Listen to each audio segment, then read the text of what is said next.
L'histoire du saindoux remonte à l'aube de l'humanité. Depuis les premières civilisations, les humains ont utilisé la graisse animale comme source d'énergie et de saveur dans leurs plats. Le saindoux, obtenu à partir de la graisse abdominale du porc, était un ingrédient clé dans la cuisine de nombreuses cultures, surtout dans les climats froids, où un ingrédient avec un haut point de fusion était nécessaire, et si celui-ci a été un ingrédient clé pour la survie humaine pendant des millénaires. Pourquoi a-t-on soudainement commencé à croire au cours des dernières décennies que le saindoux est mauvais pour les humains? Il y a de grands intérêts économiques, politiques et publicitaires qui essaient de cacher les grands pouvoirs mondiaux. Et dans ce court documentaire, nous sommes sur le point de les révéler.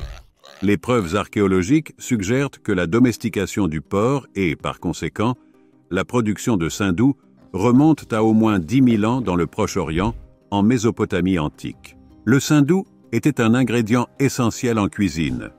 Il était utilisé pour frire, cuire au four, sauter, et même dans la fabrication de pommades et cosmétiques. Le saindoux était également apprécié pour son point de fusion élevé, ce qui en faisait un aliment idéal pour le stockage et le transport dans les climats chauds. Tout au long de l'histoire, a été un aliment consommé par toutes les cultures. Il s'est répandu en Europe et en Asie à travers les routes commerciales et les migrations. Dans la Rome antique, la graisse de porc était un ingrédient populaire dans la fabrication des saucisses et des saucissons. Au Moyen Âge, la graisse de porc était un aliment de base dans la cuisine européenne, notamment dans les zones rurales, où la viande fraîche était rare pourtant. La diabolisation du saindoux a commencé seulement au milieu du XXe siècle. Sa consommation a commencé à diminuer en raison de la propagande croissante sur son association causale supposée avec les maladies cardiovasculaires. Cependant, les preuves scientifiques actuelles ne soutiennent pas entièrement cette croyance. En fait, tout était une façade marketing. Au début du XXe siècle, Procter & Gamble, il cherchait des moyens d'optimiser sa production de savon, ainsi que de faire quelque chose avec l'énorme approvisionnement en huile de graines de coton de l'entreprise. Car l'invention de l'ampoule, cela a entraîné une baisse de la demande de bougies que cette entreprise produisait. Procter & Gamble ont investi dans une nouvelle technologie appelée hydrogénation, qui a transformé l'huile de graines de coton en une substance épaisse et perlée, ce que nous appelons aujourd'hui l'huile végétale hydrogénée. Procter & Gamble l'a nommé Crisco. C'était vers 1910, juste quelques années après La Première de la Jungle, un roman de fiction écrit par Upton Sinclair, un célèbre romancier. Dans son roman, il diabolisait la consommation de viande et exprimait des inquiétudes quant à l'hygiène de sa préparation. Procter & Gamble a profité de la haine que cette novella a suscitée chez le public américain envers la consommation de viande et ses produits dérivés, notamment la graisse de porc. Et c'est ainsi qu'il a positionné Crisco, leur nouvelle huile végétale, comme une alternative saine pour remplacer le saindoux.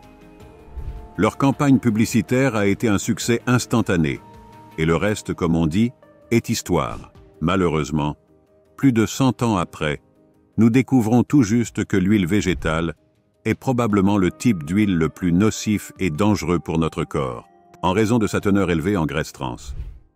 J'ai un documentaire qui parle de cela. Assurez-vous de le vérifier. Mais bon, revenons à notre sujet principal.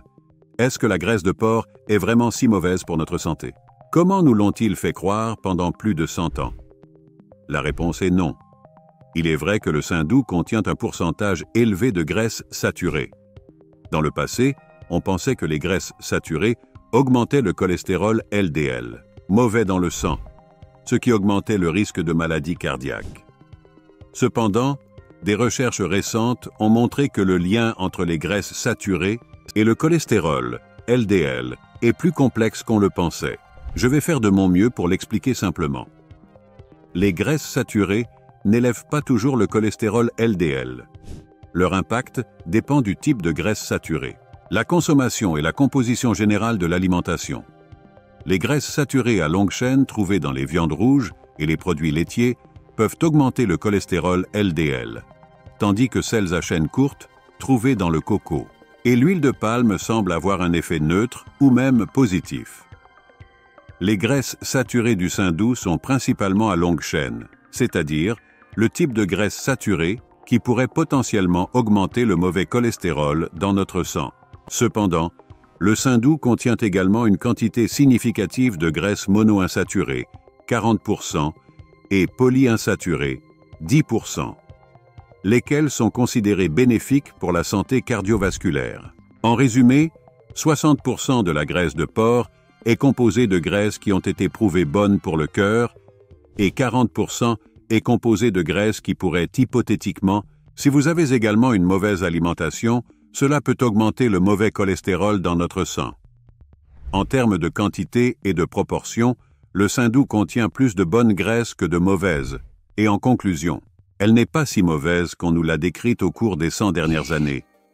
Utilisée avec modération, elle pourrait avoir un effet neutre sur notre cœur et, théoriquement, bénéfique à long terme. Cependant, des études sont encore nécessaires pour prouver cette affirmation.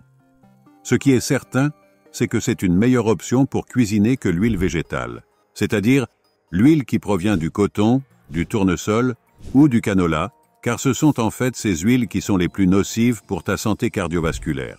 Contrairement à la croyance populaire, le sein doux offre une série d'avantages pour la santé lorsqu'il est utilisé avec modération. C'est une source riche en vitamines A, D et E, indispensable pour le fonctionnement du système immunitaire, la santé visuelle et l'absorption du calcium. De plus, ils fournissent des minéraux comme le zinc, le fer et le sélénium, importants pour le développement et la fonction cérébrale. Au cours des dernières années, la relation entre le sein doux et la santé cardiovasculaire a été réévaluée. Études récentes. Ils ont démontré que, consommée avec modération, la graisse de porc n'augmente pas le risque de maladies cardiaques. De plus, il a été prouvé qu'elle peut augmenter les niveaux de cholestérol HDL. Eh bien, le sein doux est un ingrédient polyvalent qui peut être utilisé dans une grande variété de plats. Il est parfait pour frire, cuire, sauter et rôtir. Son goût riche et profond donne une touche spéciale aux viandes, légumes et desserts. De plus, son point de fusion élevé en fait une option idéale pour la friture à haute température. Attention, le message de ce court-métrage n'est pas de dire que vous devriez consommer du sein doux en grande quantité tous les jours, ni même de le suggérer. Qui doit être l'unique source de graisse que vous consommez?